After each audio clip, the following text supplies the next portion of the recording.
What's up guys, welcome to episode 14 of the van build, the last one, and today we're going to be going over this couch slash bed, how I did the floor, my window inserts to keep everything stealth at night time, and also this awesome 360 swivel table that I mount to this point here. So as always, go follow me on social media if you're interested in my travels around Australia in this van.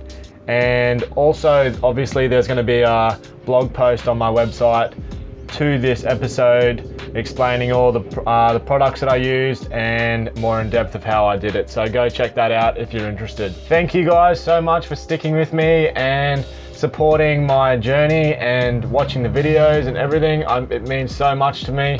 I hope you guys can stick around for season 2 and continue to enjoy all the content that I bring you. So without further ado, let's get into it. Firstly, I got familiar with the space that I was going to be installing the floor.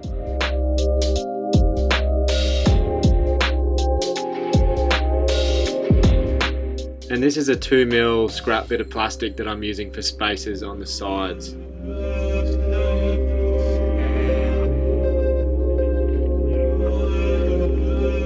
I first measured up the first piece and then I cut it with a Stanley knife. And I used Sticker Spray adhesive to secure the floor to the ground.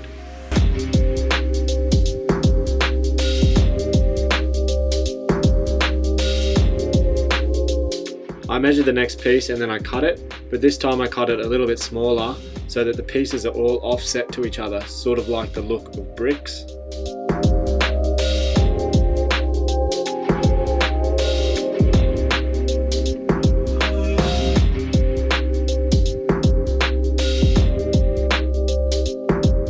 I continued laying the floor up the hallway and made sure that all the pieces were butted up to the previous piece perfectly.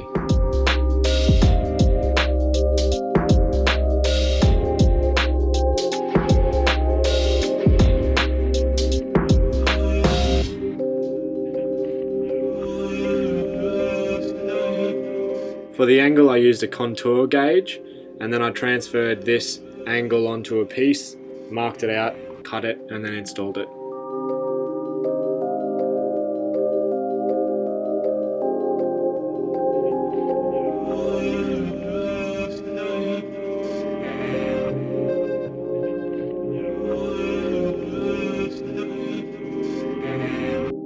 I should note that you can only install the flooring one way, so you have to start at one side of the floor and then work to the opposite side.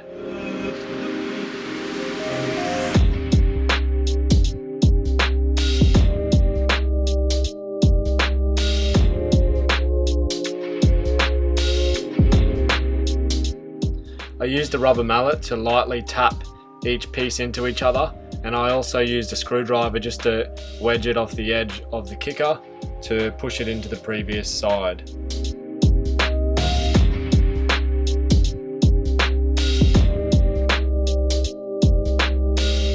There's roughly a 2mm gap between all sides and the flooring. The product description recommends a little bit more, but because the floor space is so small in the van, I don't think there'll be much expansion happening.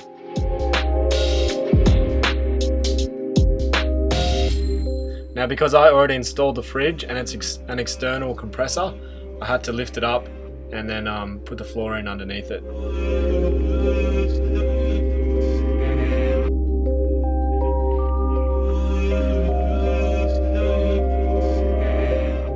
I put in a cover over the gas box and I had some floor left over, so I decided to floor inside the cabinetry where the surfboard and some other big items are going to be.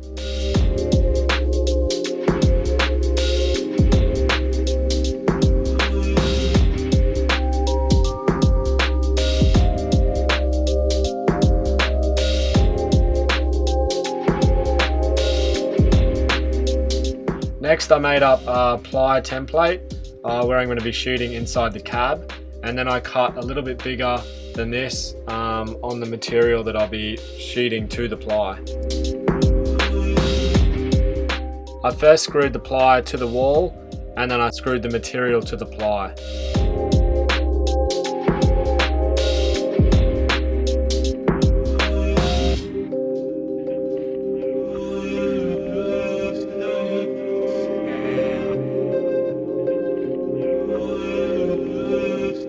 For the bed frame, me and my mate Dave used 20mm by 20mm RHS steel.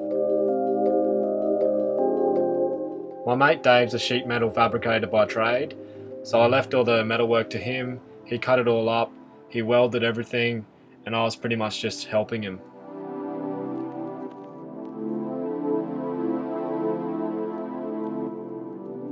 This is just one of the rectangles of the bed frame. There's a total of 2, and it's just sitting there for now. First, Dave checked it was all square, and then he put tack welds on.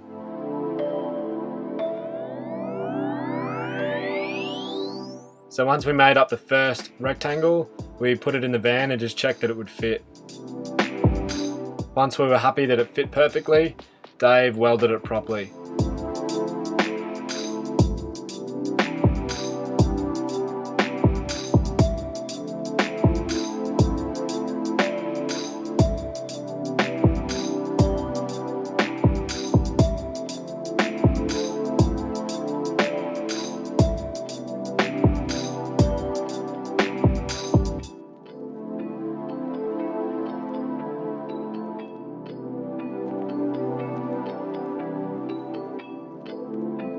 Next, Dave cut out all the steel for the next rectangle, clamped it all, and then he welded it.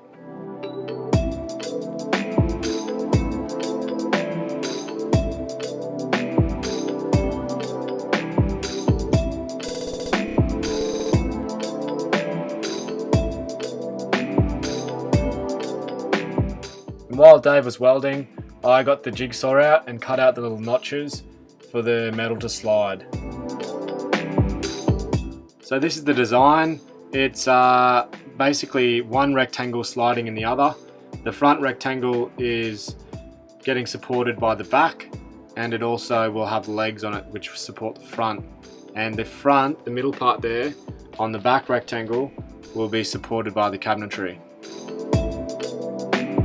Once that was done, we put it in again and tested that everything would work.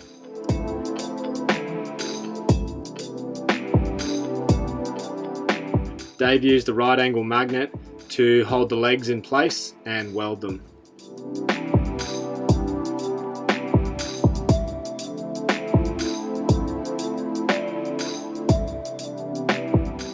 Next, we clamped on the piano hinges and pre-drilled, then screwed all the screws in.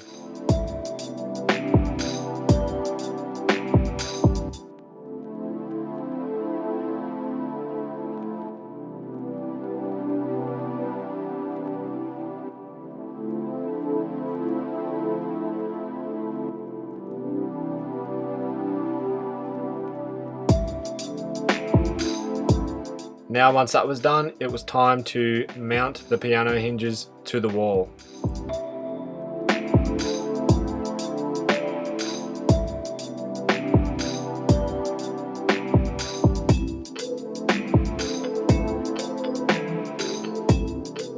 Once we were finished with the bed frame, I mounted all these timber slats onto the bed frame, and they're each alternating, so every slat I put a spacer in between it to get the right distance between them, and I'm alternating which rectangle I'm screwing it to.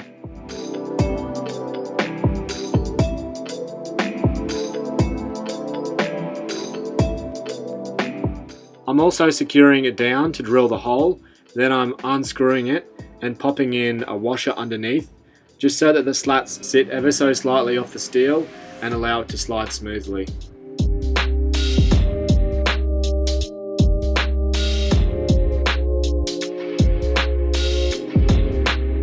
Okay guys, that's it for watching the build. Now I'm going to run you through and explain exactly how things work. So first off, I'll just let you know that once I'd finished the floor and all that, I ran a bead of silicone around all the edges to seal off the little gap between the cabinetry and the vinyl flooring. I ran a bead of silicone, as you can see, all the way along It's translucent silicone, so you can't fully see through it, but it looks better than white. I chose to use translucent because if I used white, you'd be able to see sort of, it'd be uneven on the floor.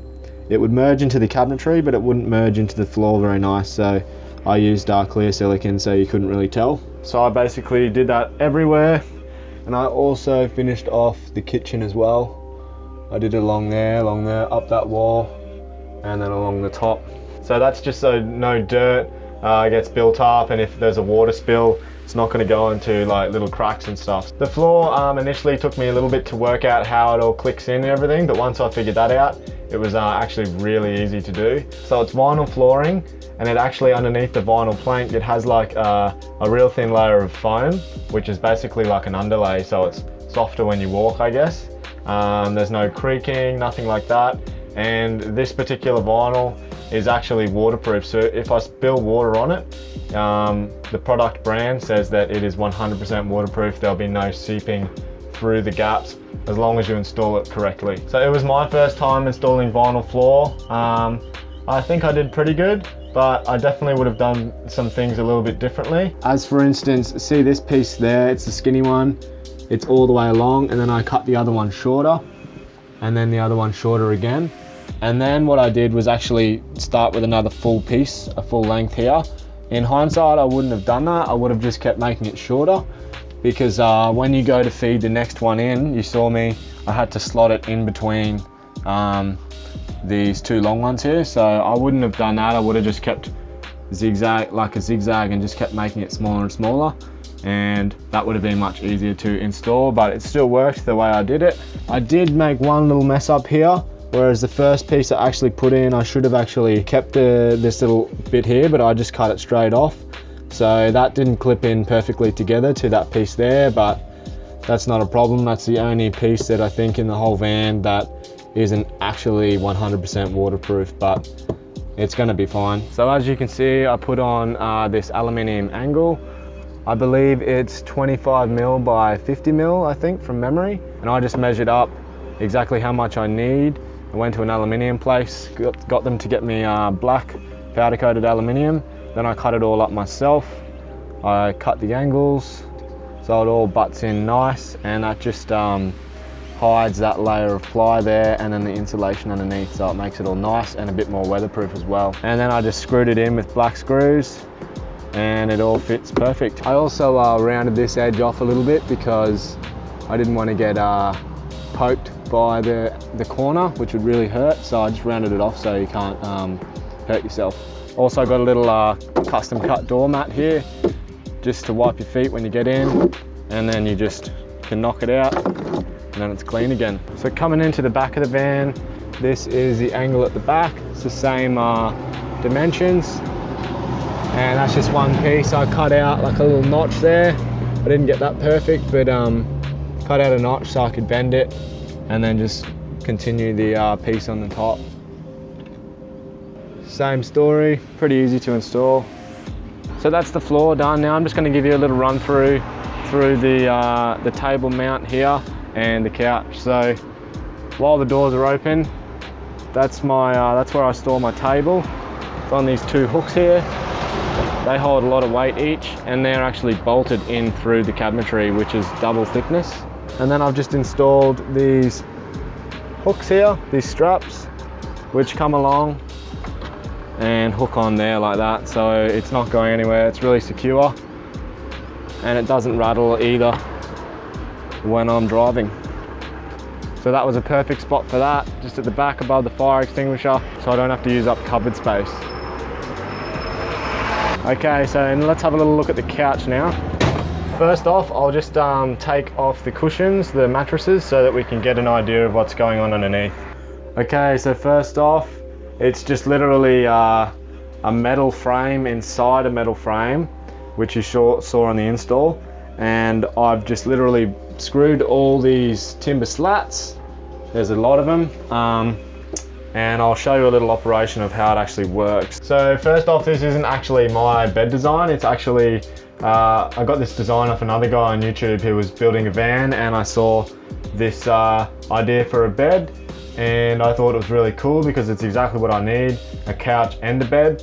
So I just used that and got my mate Dave, thanks heaps Dave, for welding up the frames and giving me a hand, because I couldn't have done it without you, man. So I'll shout out the guy's YouTube page.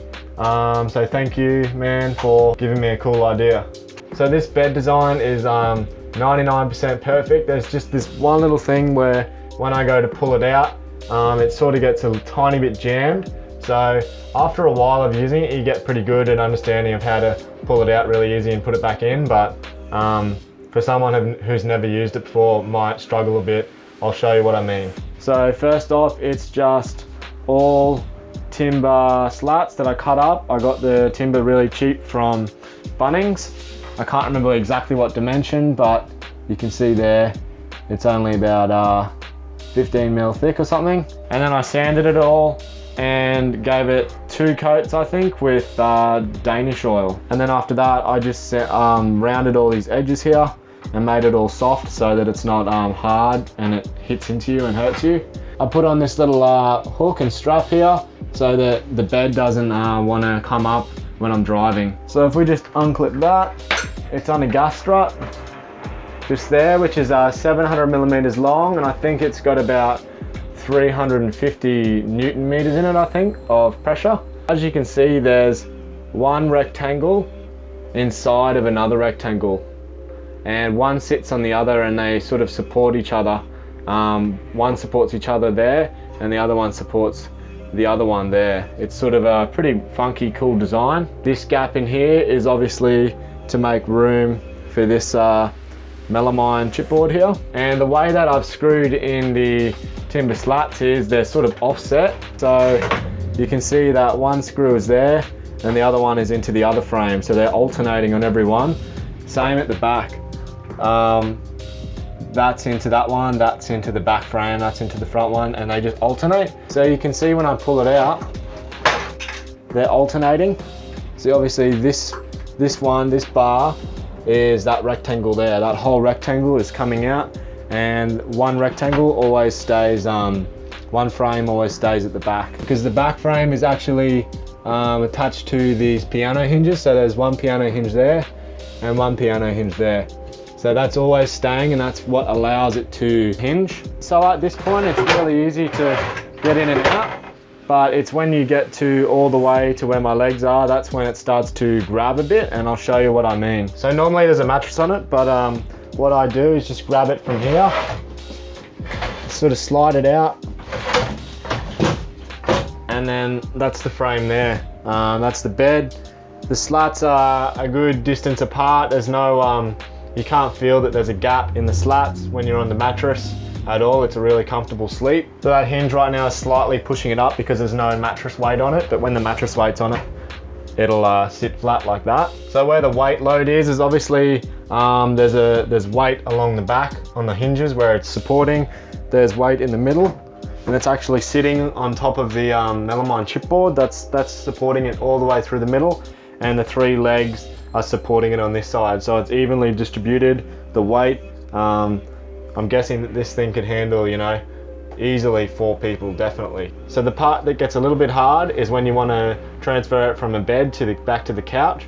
So when you want to push it in, you're sort of only at one side, so you can only, it sort of jimmies a bit like this. So you got to just sort of get it right. And then once you got it in a bit, I just walk over so I can then push it from the middle. And then it just slides in like that. So it's not 100% perfect, but you know, it's 99. Once you get used to how that works, it's really not that hard. You get used to it, and you don't even really think about it. So I'm gonna introduce these mattresses, and I got these from Clark Rubber, the actual foam mattress. They're like premium foam. They have a 10-year warranty, so that means that they're never gonna, within 10 years, if they lose their springiness and they like start to seep in, then you can take it back and say, nah, this is no good, I want a new mattress, and they'll replace your mattress. So I actually measured up what I need, and they cut it custom to size because I wanted a bottom piece and a back piece for the couch, and when I pull it out to a bed, they both just slot in perfectly and it becomes a bed. So I'll show you exactly what that looks like, and then I'll run through a little bit more about the actual mattresses themselves. So same thing, I'll come out here, start to pull that out.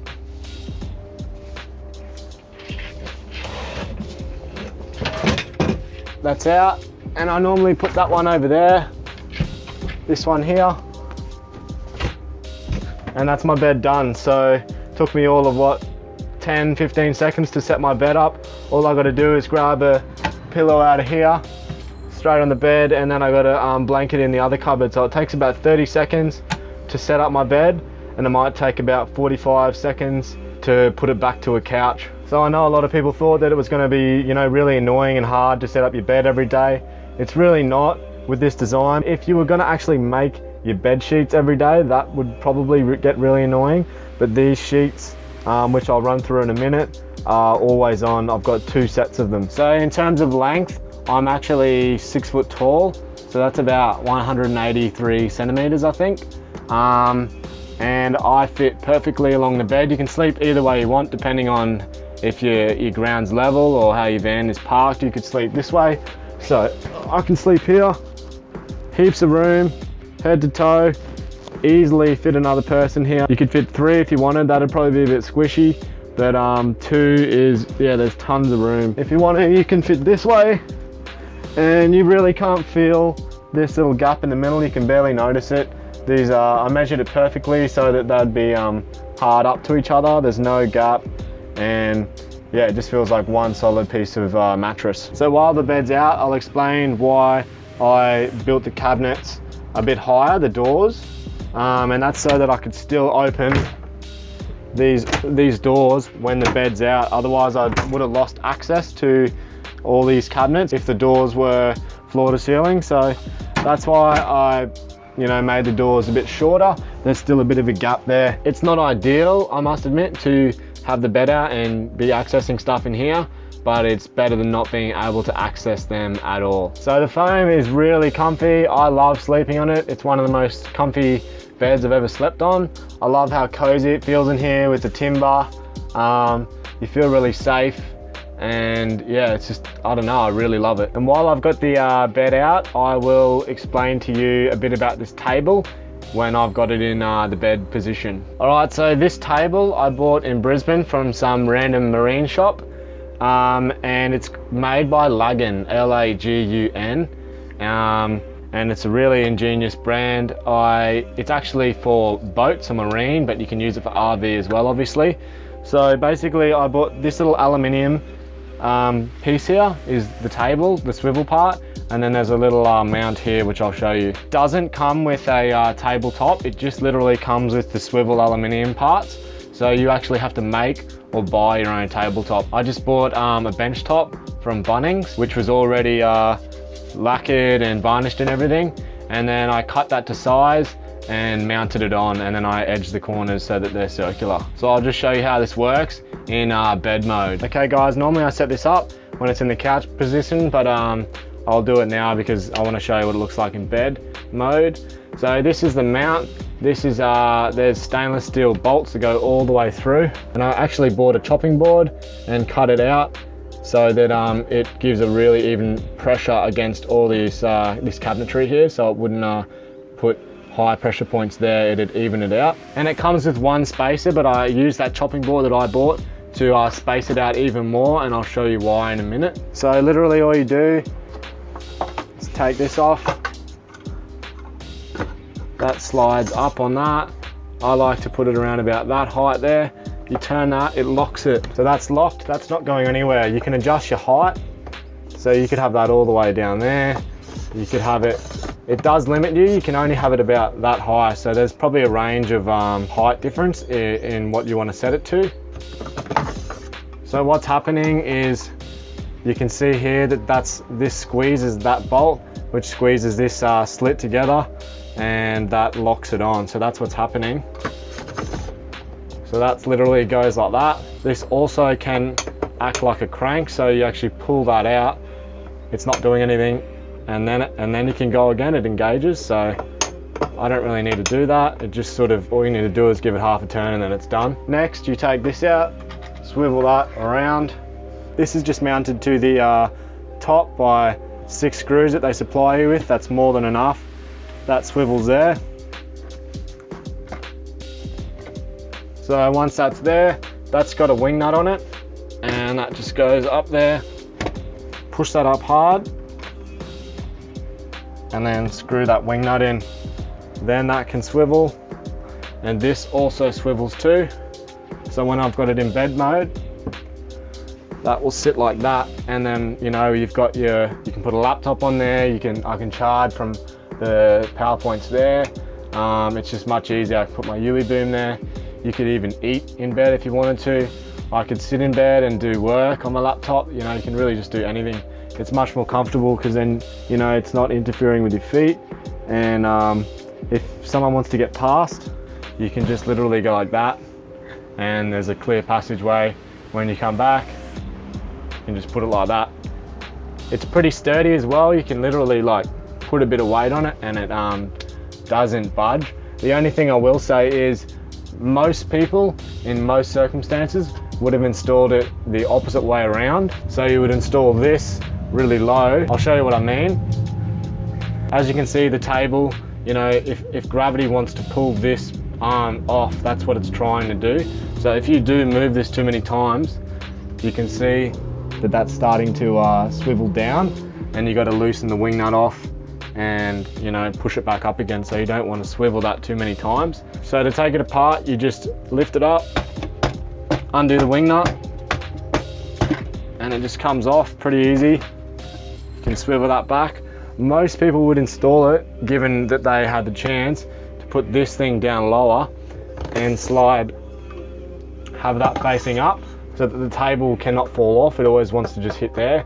I didn't really have that choice in the way that I've made this van. I had to do it the opposite way around, because if I did it the opposite way around and had that like that and this one down there, the bed would be hitting on this mount down the bottom there, so I wouldn't be able to hinge it open. So that's why I had to do it the other way around. It still works, you just got to be wary of how much you hinge from this point, and if you hinge too much, you can always just loosen the wing nut, push it up, and then retighten it again. So when you finish with it, you obviously just slide that on that rail, tighten it, and then you can just put it back over there where it's stored. Okay, so I'm just going to put it back into couch mode.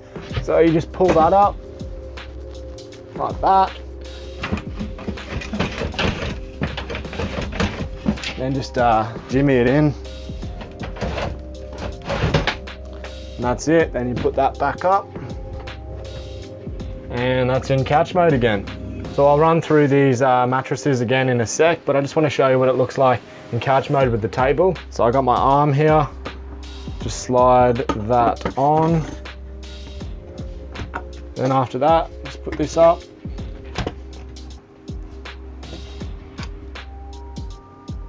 And you do that wing nut up. So you can still get past when the table's out. If you want to get in, you just slide it like that. That's a bit close, so I'll just swivel that. And I've got a place to work on my laptop, I can have dinner here. I made it long enough so you can fit 2 people to have dinner. If I push on that end, it does have a little bit of spring in it, but it then starts to hit the wall and it stops, so it doesn't really, lever heaps, it's just like a little bit. Obviously here it's much more sturdy. So yeah, I could have that out here if I wanted to. It's fully adjustable. So I love this table, it's really good for working, chilling, or eating on, or just whatever, just even holding things. If you aren't happy with the height, you can just literally undo this and just push it up.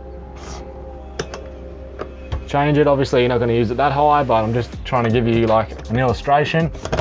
Or you can put it down pretty low, but down there you wouldn't really want it because it's not really on the rail. So I find that it's best just around about that height there. Seems pretty perfect. Only downsides, I guess, in this configuration would be, if you're having dinner with someone and the person's sitting where I am and there's one here, If this person wanted to get out, then that person would have to shuffle and then let them out.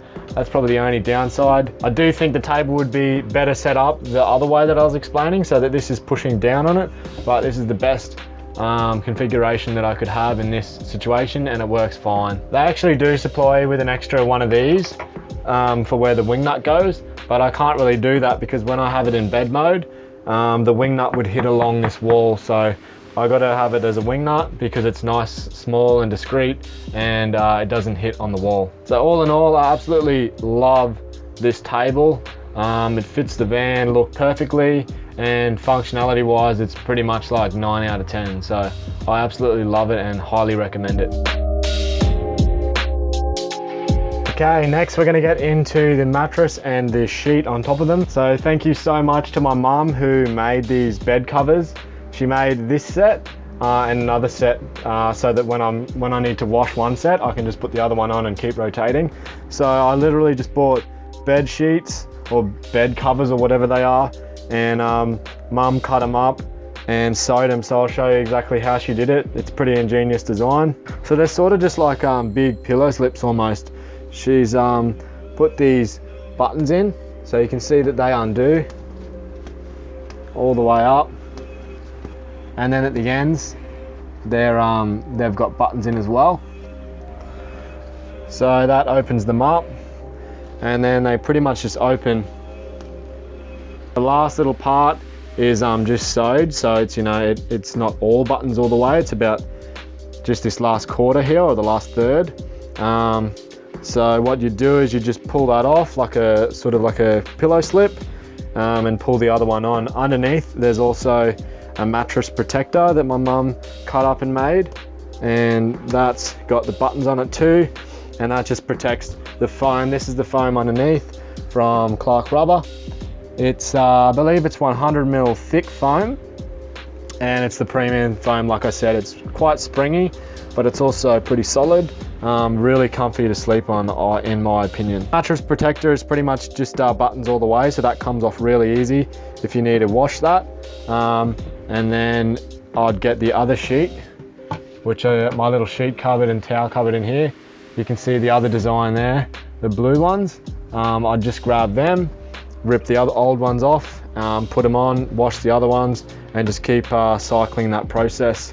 Yeah, so they basically work really good. This mattress protector here that I'm doing up actually makes it even softer to sleep on, so that's a bonus. And yeah, it just really protects the foam underneath, because you really want to take care of that. So this just comes up, it's almost like a button t-shirt in a way. Pull that together, and then I'll just button them up, and the other one works exactly the same, it's just a little bit of a larger version. So yeah, awesome design. You just flip that up, and they're both mandalas, so they look absolutely awesome, and the ones in the cupboard are mandalas as well. So yeah, this is the couch setup, sitting on the 100mm foam. You could probably easily fit about 4 people along here. In a perfect world, I probably would have made it a little bit shorter, so your feet are closer to the ground, but obviously you guys know that I got all my battery electrical system down there underneath the bed, and that had to be a certain height to, the couch had to be a certain height to fit all that in. So this is the shortest I could have it. It's not that bad, you do get used to it. Maybe I'll put like a footrest thing in the future, or sometimes I often just put my foot against the wall. And when the table's there, you can sort of lean on that too. I like that this back piece is sort of adjustable. It's really easy, so you can just put it to whatever like angle you want to make it comfortable for you. Obviously I wouldn't have it like that, because like you're not going to sit vertically straight like that. You want to have it out a bit for a bit of back support. The only problem I've had so far is when I'm driving, that sometimes these fall down and sometimes fall on the floor. So I'm just going to sew a bit of Velcro along the back of one side that touches the wall, and then put a strip along the wall so that when I'm driving, it's Velcroed to the wall and it doesn't want to move at all. So yeah, I've just got enough room underneath this cabinet here. I was a little bit worried about that, but it all worked out all right. Sometimes if I sit up really straight, my hair just touches it, but I'm never really uncomfortable underneath it. I've still got to put fairy lights along underneath here, so that when I'm in bed or when I just want really low dim light, I can just flick them on and it'll be nice and sort of ambient. And as you saw in the last episode, this little SACHKO fan is absolutely amazing. It's on now on low, and it's just applying a bit of a breeze while I'm sitting here, and it's just so good at night when you're in bed and you just have direct airflow on you. So I think I've covered everything in the couch, the bed, and that table. There's one last thing that I want to cover, and that's got to do with the inserts in the windows and the front little walk-through door here. So basically, as you know, I don't want to be pulling up to any caravan parks. I want to be able to park anywhere on the street, in suburbia or anywhere, and sort of not be detected as, you know, a camper on the street. So these back two windows are pretty tinted. In the daytime, you cannot see inside unless you literally put your head up to the glass and look in. But at night time, when you've got the lights on in here, it looks like daylight, and outside's, you know, night, you can see in really easy. So shout out again to my mate Charles, who I got this idea from. He got these window inserts made up, and I sort of stole that idea. I thought it was so cool, and it's perfect for what I need. So shout outs to Charles, and also thank you again to my awesome mum who made these up for me. She's like awesome at sewing and everything like that. So she put so much time, effort and love into these fabrics and the window inserts that I'm about to show you. So thank you so much, mum. Okay, so what I have here is one of the back window inserts. I literally went to Clark Rubber again, where I got this mattress from, and they sell like foam on a roll. It's about, I don't know, 15 mil or even 12 mil thick or something like that. And on one side it has Reflectix, which you know, to reflect the sun, the sort of material you put on your windscreen. And I also went to Spotlight, which is like a fabric shop, and I got a cut of black fabric. It's like the cheapest one they sell, and also a cut of white fabric. So what I did is, remember in episode 10 how I made a template of the wood panels? I used that same process to make a template of the windows. Then I did that, cut it out, and then I put the template on top of the roll that I bought of the Reflectix foam. Then I cut that out and checked to see if it would fit, and made any fine adjustments if I needed to. Then I put the cutout of foam on top of the fabric, and then cut out the fabric, but I left like a bit of an edge, like 40 mil more fabric than the actual foam, just so that there's a bit of an edge there. Once I'd cut all that out, then I left it up to mum. I bought these high strength little magnets. They're all in the edges. So what mum did was she sewed the magnets into the edges, and then sewed the black and the white fabric together so that this the bit of foam is completely concealed inside, and there's magnets every so often. I did buy some more magnets myself because I do need to put a couple more in, but as of now it works pretty much flawlessly. So I'll just show you how it all works. So obviously I chose black to be on the outside to black it out, and the white to be on the inside because I wanted the white to match the cabinetry sort of, and white sort of makes the space inside feel a bit nicer and bigger. So how they work is literally this is steel obviously around the door, and you can hear that they're magnetizing around the door. So that's pretty much in place right now. If I went outside, which I will show you a night shot, you wouldn't be able to see anything inside. That's just completely blacked out. So this one has 4 magnets, 1, 2, 3, 4, and I'm just gonna put maybe one more magnet in between each of the others just because I can, and I want it to be, you know, really secure. So that's how that works. These cutouts are identical, but they're just mirrored. So this one just flicks in there, and that's it. That's how easy it is to live stealth. So that's the 2 back ones. I'll just show you the front one. Okay, so this works in the exact same principle, black, and the Reflectix is on the outside. So in the day, if there's sun, it actually keeps it much cooler inside because it's reflecting the sun rays. So this just comes up. This one's much bigger. I do definitely need to put more magnets on this because it's a much bigger one, but same principle. That just goes in there and it's completely blacked out. So from the outside, you literally, if you had it lit up like here in daylight at night time, you just cannot see anything. It's just completely black. It looks like no one's in the van, and it's just completely stealth, which is exactly what I want. So they work absolutely awesome. I love them. There's a couple more things I want to show you. So this is the other part of the stealth aspect that I want to show you. This is literally fabric as well that I bought from Spotlight. Thanks again, Mom. She made this up. She sewed it. I didn't want to do another solid door like this. I just wanted something easy.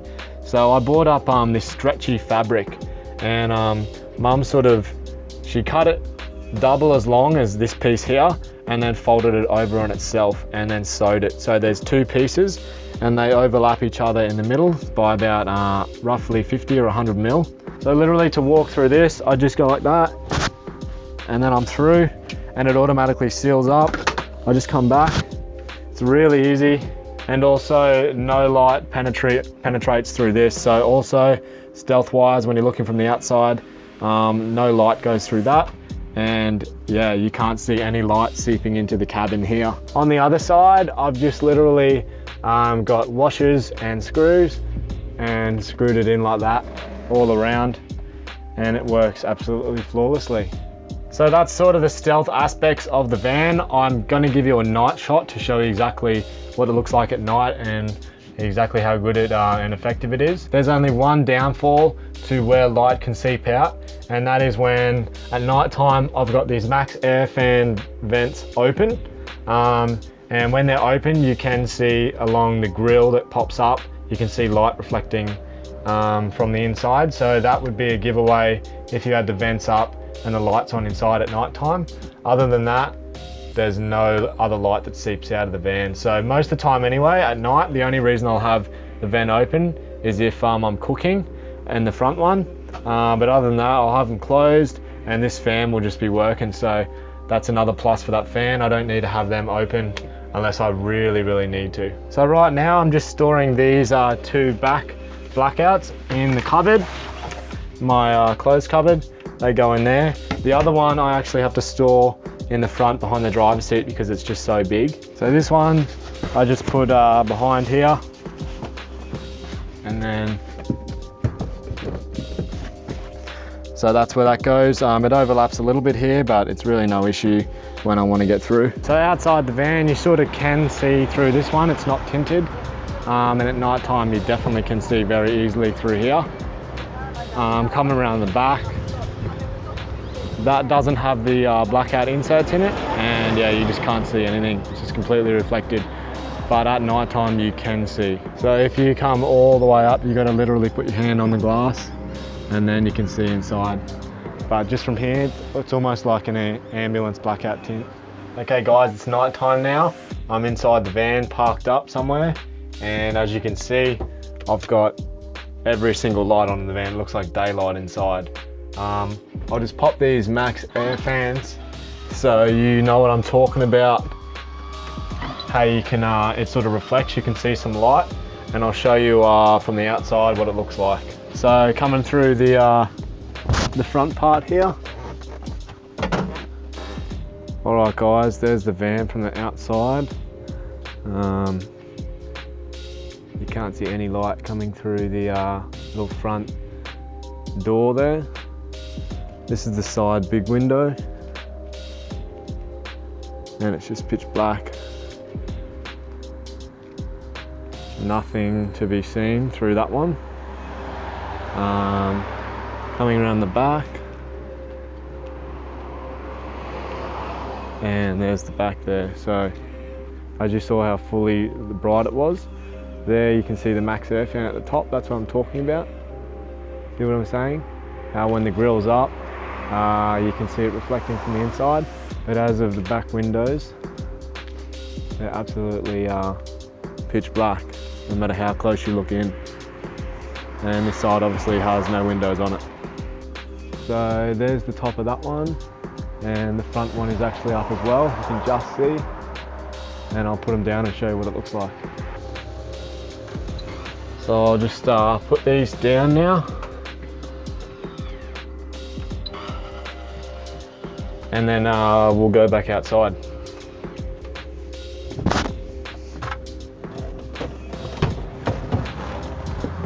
Okay, we're back outside. Gonna come around the back here And as you can see now, you can't see anything. That grill and the vents are down, and the one at the front as well. So when the vents are down, it's pretty much fully stealth. When they're up, you can just see a bit of reflection coming from the inside. The only other thing that sort of makes a bit of light is the Wi-Fi range extender. See how it flashes there when I've got it plugged in. So that's the only other thing that could be a giveaway, but it really doesn't flash very bright. Alright, so as you saw, pretty much a 100% stealth, other than the only giveaway is the max air fans. But yeah, normally I don't have all the lights on like this. You can see it literally just looks like daylight inside here. It's 9 o'clock at night. So anyway, I think that's a really good start for being stealth. Just got to put a couple more magnets in, as I said, on the little blackout things, but they work perfectly. And yeah, I don't really have the max air fans up much anyway. You know, the only time I'll have this one up is when I'm cooking. The back one if it's ridiculously hot or something. So yeah, I think it's pretty good. I also remembered that in episode 13 I forgot to show you the fridge. So this is the fridge here. It's 130 litres, I think, Vitrifrigo, which is the brand. You know, it stores more than enough in it. It's got the little trays down the bottom, it's got glass. It's pretty empty at the moment, but you know, you can fill it up pretty easy. These do slide out, which makes it easier because it's a pretty small gap to push stuff through. And it's also got like a magnetic flip open freezer, which I need to sort of clear a bit of the ice up at the moment, but it's going pretty well. It's 12 and 24 volt. It's not 240 and it's not gas. So that's awesome. The compressor for it is it's an external compressor in the cabinet next to it. So that saves a lot of room inside the fridge, and that's the compressor there. So that definitely was a good option because, you know, I can fit that much more inside the fridge. And I've got this little computer fan just up there, this 12 volt little fan, and that just runs 24/7 because this thing gets a bit warm. And it does have a fan on it, but the fan on the compressor blows back this way.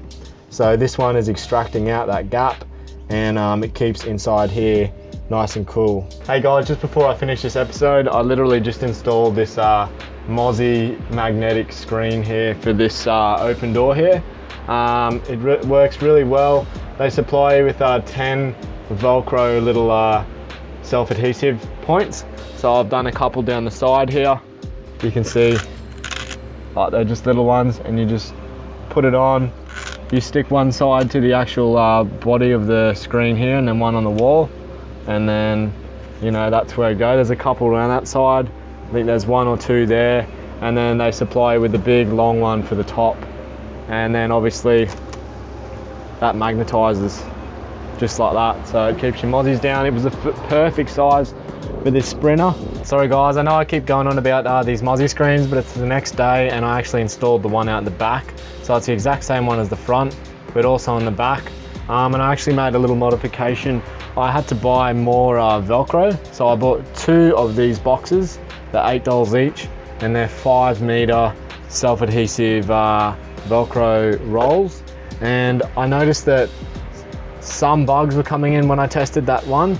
So what I did was I put Velcro up the entire side on both sides, so that it's completely stuck, and all the way along there on that side as well. So that way that there's absolutely no way the bugs can come in. And I did that on the front as well. And the bottom is actually just loose, so I'm hoping nothing can get in there. But if really something does, I have some magnets which I could just sort of sew or glue to the bottom, and then put some metal, or maybe they'll magnetize to the aluminium angle if that's magnetic, and that would seal everything off then. So that's the back one there. It's completely covered, and obviously it's magnetic, so that just pops back together. The magnets inside are actually like long strips, so you can't really roll it up very well. So I'm thinking of just having them down all the time. And you know, then I'd have constant mozzie and bug protection, and you can just walk through here if you need, and the same at the front. And here's the one at the front, exact same thing, except the only thing is I put Velcro along there so it's permanent, because this one will open and let me out.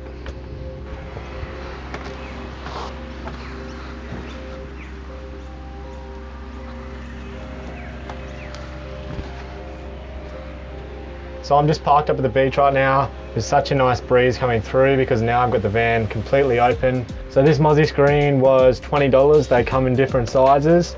And the roll of the 5 meter thing was $8 from Bunnings in Australia. And that is it, guys. Thank you so much for watching this episode and sticking through this whole series.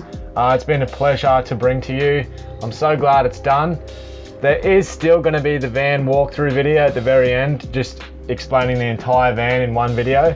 But this is the end of the episode format and explaining bit by bit each part of the van. So from here on, I'm actually heading north to North Queensland in Australia, and I'm going to try go to the far tip of Queensland at the Cape. I'm just going to be vlogging and bringing to you guys content about all the travels around Australia, and also season 2, where I'll be going into more depth of exactly how things work and what it's actually like to use on a daily basis, so that you guys get a much better idea of not just how that I installed it, but also how it works in the real world. And I've been thinking about it for a while. What would you guys think of if I started a Patreon account? Would you jump on board and support me in my journeys around Australia to keep bringing you more content?